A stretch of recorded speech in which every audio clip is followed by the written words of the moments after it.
നിൽക്കുന്നത് രണ്ട് കാലല്ലേ? കണ്ടിട്ട് ഏതോ പരിചയമുള്ള കാല് പോലുണ്ടല്ലോ. അത് ഏത് കാല്? അപ്പൊ നമ്മൾ ഇന്ന് ടിപ്സി ട്യൂബിങ് ചെയ്യാൻ വേണ്ടി പോവുകയാണ്. ഓഹോ, നീ ആയിരുന്നു.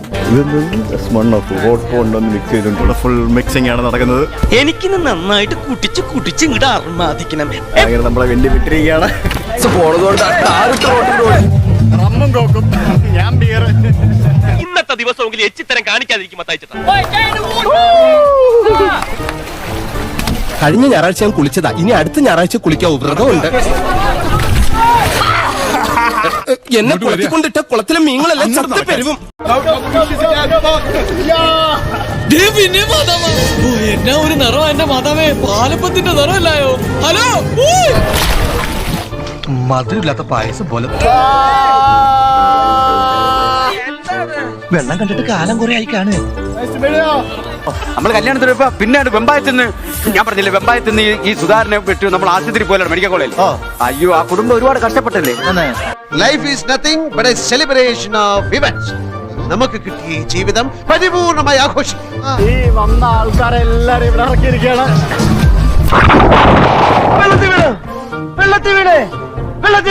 എന്റെ പൊന്നെ, ഞാൻ ഒന്ന് വീഴും, ഒന്നും പറ്റിയില്ല. കാല് തെറ്റിപ്പോയതാ. എവനൊക്കെ അവിടെ നിന്ന് വരണ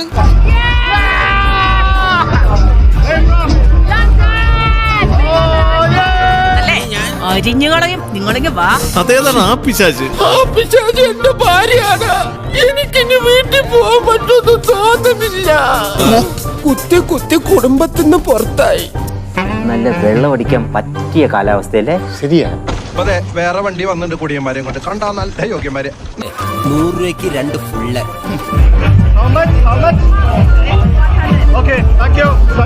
ഇതിൽ കുറഞ്ഞ ബ്രാൻഡ് വല്ലതും വന്നായിരുന്നു. ഞാനൊരു ബിയർ വാങ്ങിച്ചിരിക്കുകയാണ് സുഹൃത്തുക്കളെ. എവിടെ ബാത്റൂം? വേറൊന്നുമില്ല, എനിക്ക് ഇടയ്ക്കിടയ്ക്ക് ഛർദിക്കാനാ. പിന്നല്ല, എല്ലാരും തൊണ്ണ ഒരു രക്ഷയില്ല. എന്റെ കയ്യിൽ അവനെ കിട്ടിയേ ഞാൻ അവനെ അരിഞ്ഞ് മുളകിട്ട് വെറുതെ. സത്യം പറഞ്ഞാൽ എന്റെ ജീവിതത്തിൽ ആദ്യമായിട്ടാണ് ഞാൻ ഇതുപോലെ ഒരു പരിപാടിയിൽ എൻജോയ് ചെയ്യുന്നത്. ആദ്യത്തേതും അവസാനത്തേതും. എല്ലാരും കള്ളം കുടിച്ച് ഇങ്ങനെ ഇരിക്കുക. ഭയങ്കര രസമല്ലേ? അത് അനുഭവിച്ചറിയുന്ന ഒരു ചെറുപ്പക്കാരനല്ലേ? അയ്യോ, എന്തൊരു സ്പീഡ്, എന്തൊരു സേഫ്റ്റി. ശിവനെ, ഇത് യാത് ജില്ല? എല്ലാരും അടിച്ച് കിണ്ടിയ. ഇപ്പോഴത്തെ കുട്ടികളൊക്കെ കഞ്ചാവിനും ലഹരിക്കും അടിമകളാണ്. നമ്മുടെ കുണ്ടിയൊക്കെ അവിടെ എവിടെയൊക്കെ പോയി മുട്ടും. നീ ഒന്ന് ഭൂമിയിലേക്ക് ഇറങ്ങിക്കിട്ടാൻ കാത്തിരിക്കായിരുന്നടാ.